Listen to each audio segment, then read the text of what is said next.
everybody, welcome back to 30 Days Until Done. I'm sorry I took about a month and a half off. I just got slammed at work. It happens. But I'm back, and we're starting a new month, the month of June.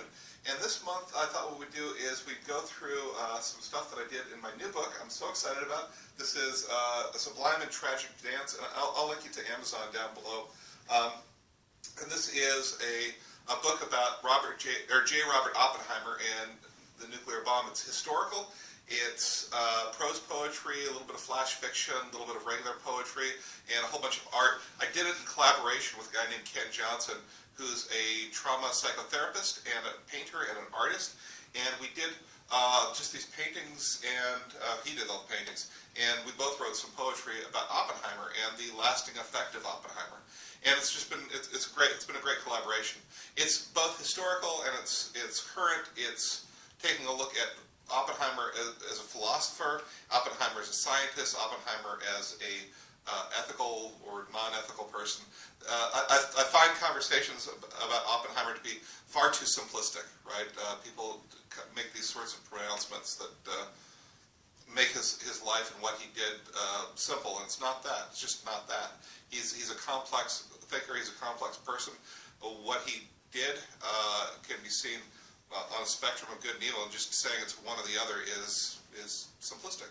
As a pacifist, of course, I find it horrible that we're using nuclear weapons, and I find it that the current use of nuclear weapons and posturing absolutely terrifying.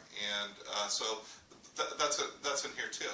And especially as someone who lives on the West Coast, closer to North Korea than say somebody in Denver, I find it terrifying.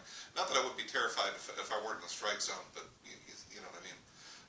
So anyway, this is a book on that. I thought what we'd do this month is kind of go through some of the exercises I did with this. So we're taking a look at philosophical statements that people make. Take a look at the history of the place. Take a look at all sorts of things.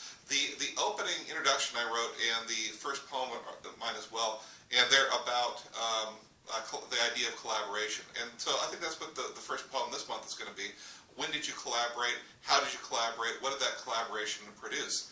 I've collaborated a number of times. I love collaborating in this kind of book. This is my second collaboration, the first being with Jeffrey Gressley. I've got some books that are going to come out that I'm doing in collaboration as well. It's great because you lose ego and you have to improve your poetry to reach what that other person's doing. And so collaboration I find to be very, very useful.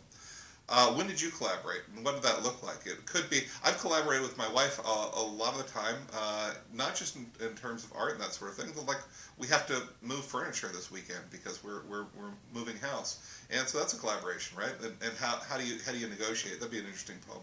I've collaborated with when I was a salesperson back in the 80s. I had to collaborate with the other people on the sales floor, and we do things to help make sales. We call each other experts in this or that, and we weren't. And just to give the customer the sense that we were had some sort of knowledge of what we were doing, which of course we're just stupid teenagers, and we understood that we were stupid teenagers.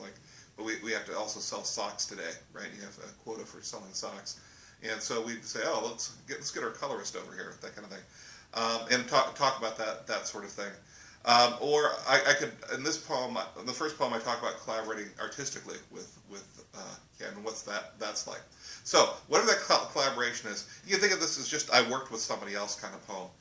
Whatever that collaboration is, put in a poem, put it down below, and I'll see you tomorrow on 30 Days Until Done.